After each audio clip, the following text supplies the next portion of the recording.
الرحمن الرحيم، وأفضل الصلاة وأتم التسليم على خاتم الأنبياء والمرسلين سيدنا محمد وعلى آله وصحبه أجمعين.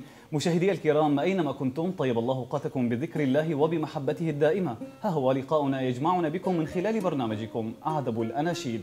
نتعرف في هذه الحلقة على ضيف كريم وصوت عذب وشجي استطاع أن يضع بصمة في عالم الإنشاد الإسلامي والإماراتي بكل ثقة واعتزاز. رحبوا معي مع ضيف الكريم الأستاذ أحمد بوخاطر. أخي أحمد، مرحبا بك في برنامج أعذب الأناشيد. أهلا وسهلا أخوي سامر. الله يبارك فيك.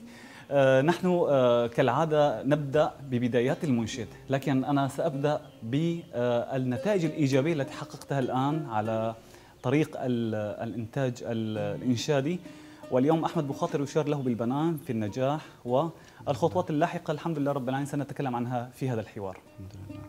فماذا عن النتائج الآن التي تقف على عتبة الشهرة؟ كيف وصلت واليوم من وقف إلى جانبك في نجاح مميز يشار لك فيه دائما أحمد بالكفؤ والنجاح، ومن ثم نقول بكلمة واحدة أحمد بوخاطر ناجح؟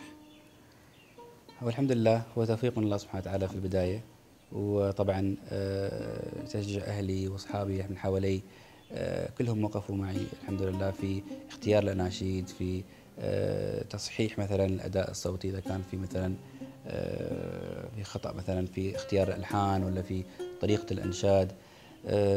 وأنا من طبعي يمكن أكون غير من المنشدين الباقين أني أتقبل الانتقاد.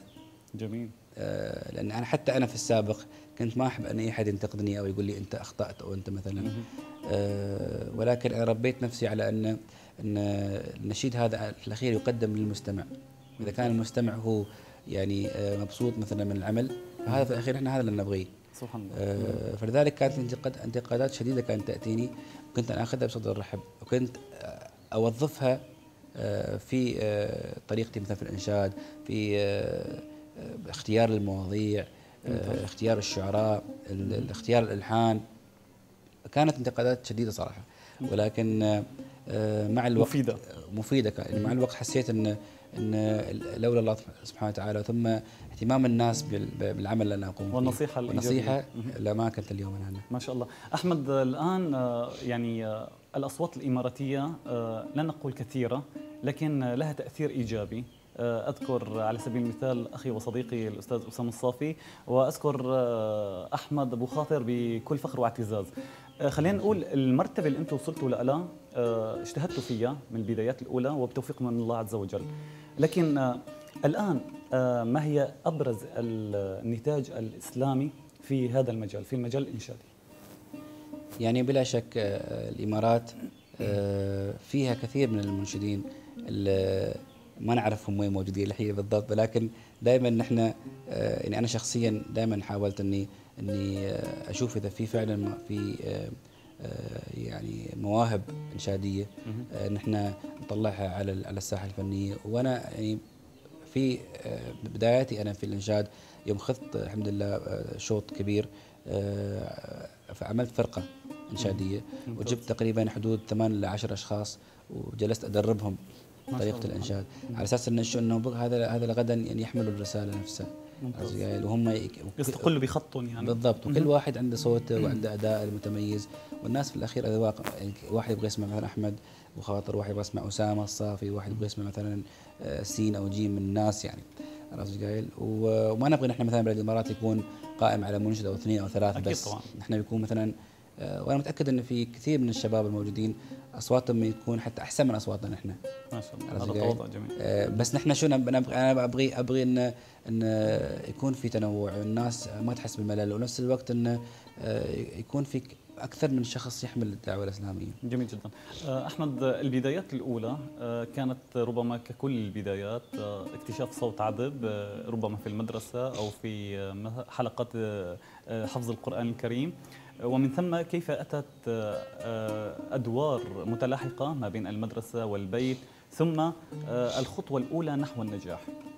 يعني هذا سؤال وايد مهم، لأن أنا أتكلم عن شخصي. أنا مثلا في الماضي ما كان في هذا الاهتمام أو كان في هذا التوجيه الصحيح، بينما الحين لابد أن يكون في مثلا معاهد إسلامية، مثلا تعلم المقامات الموسيقية وتعلم الإنشاد للشباب، توجيه يكون صحيح، لأنه هو صغير، مثلا هو عمره 4 سنوات 5 سنوات، إلى أنه يوصل مثلا إلى 20 سنة 22 سنة يكون جاهز، أنه مش بس مثلا يطلع كمنشد، بس يطلع منشد عالمي، أداء رهيب، ويكون طالع على يعني يكون متربي على أساتذة أصلا هم يعني متمكنين من نعم. ادواتهم. نعم. فأنا مثلا لو كان مثلا أبو الجود ما شاء أو الله. أبو راتب مثلا، اللي هم كانوا في أيام الثمانينات والتسعينات كانوا ينشدون. والسبعينات طبعا أنا معروفين. لأني تعرف أنا بعدني صغير يعني. ما شاء الله العمر كله يا رب. فأنا سمعت النشيد في التسعينات يعني، ما سمعته قبل يعني. ولكن لو كانوا موجودين هم من قبل، وكانوا أهالينا مثلا بعثونا إلى مراكز مثلا إرشادية، اليوم أنا كنت متغلب على كثير من المشاكل أو الإعاقات اللي أنا واجهتها في الإنشاد يعني. وأنا حتى في بعض الشغلات اللي أنا، أو خلينا نقول في مثلا عندك أنت في الإنشاد شغلة اسمها عرب، طبعا هاي شغلة أكيد. جمالية في الإنشاد. صحيح. هذه أنا كنت كثير أعاني منها، فكنت لازم أسافر بلدان على أساس أجلس مع ناس يعلموني مثلا طريقتها، أو شو التكنيك مثلا، شو صحيح. الأسلوب. وهذا يدل على ان مفتقرين في الامارات الى هالنوع من المراكز، والناس اللي هم ما شاء الله عندهم الخامة الطيبة. عندهم الامكانيه وعندهم المعرفه يعني. لذلك الحين نحن اخذنا في التجربه هذه وتعبنا، ولكن الحين في مجال حق انت عندك برنامج منشد الشارقه مثلا. هذا روحه بنفس اكاديميه يعني. صحيح. يعني ياتون الشباب ما شاء الله شهر كامل، يعني يستمرون في التدريب وفي التقاء بالملحنين والتقاء بالكبار المنشدين. نعم والمنشدين. نعم. ويعني ياخذون حتى لو هو ما يطلع الاول، بس يرجع الى بلده وعنده يعني يعني مكتبه كبيره مثلا ما شاء الله من الحكم والنصائح والتدريبات يعني. فبالعكس ليش ما نخليه نحن يكون في عندنا معهد يكون سنوي ثابت يكون على سجاير، يكون في ناس متمكنين ويكون في دعم، وهذا المنشدين يطلعون يعني عارف هم صغار. صحيح. عرفت قايل مثل ما شاء الله الدول الثانيه من عندهم يعني عندهم تراث قوي، وبالتالي عندهم حضور لهذا الاتجاه اللي هو الانشاد المزدهر دائما في بلادنا. نعم. احمد، البدايات ونحن نتحدث عن البدايات، لابد ان تذكر اول انشوده انت تذكرها هيك بذاكرتك، وكانت لك يعني مفتاح النجاح نحو عالم الانشاد الاسلامي. أول أنشودة كانت اسمها كم تشتكي. أنا كانت عندي كتاب الشيخ عايض القرني اسمه لا تحزن، وكانت بالنسبة لي تحدي أن أنا هل أقدر أدخل في مجال الإنشاد ولا لا.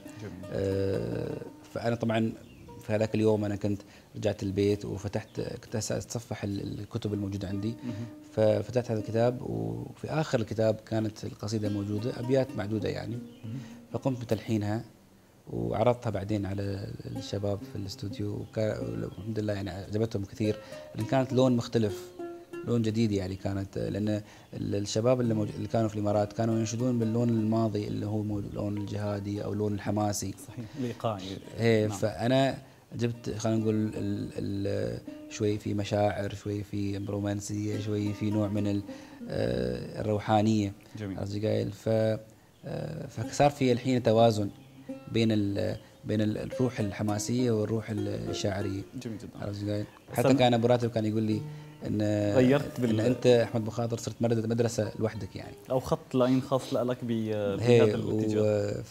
فانا طبعا هو شيء زين وبعد شيء مو بزين. هو زين لان انا قدرت اوصل لشيء، عرفت قايل ممكن الناس بكره مثلا هم يتخذونه كطريق او بالضبط. يعني مثال. شيء مو بزين ان لو انا كنت مثلا اتبع مدرسه نفس المدرسه هذه على ايد مثلا منشد كبير كنت ابدع اكثر احس يعني. جميل جدا. سنقف عند انشوده تختار لنا اياها من الاناشيد المحببه الى قلبك، ونتمنى ان تكون مصوره لحتى نذكر المشاهدين فيها من خلال برنامج اعذب الاناشيد. كنت حابه اقدم لك اول شيء نشيده يا بنيه. هذه النشيده يعني قريبه لقلبي، لان هذه النشيده احنا صورناها مع الممثل الكبير حسن يوسف، وهو يعني مثابة الأب يعني فعلا. ما شاء الله. صورناها في مصر، وهي عبارة عن نشيدة تتكلم عن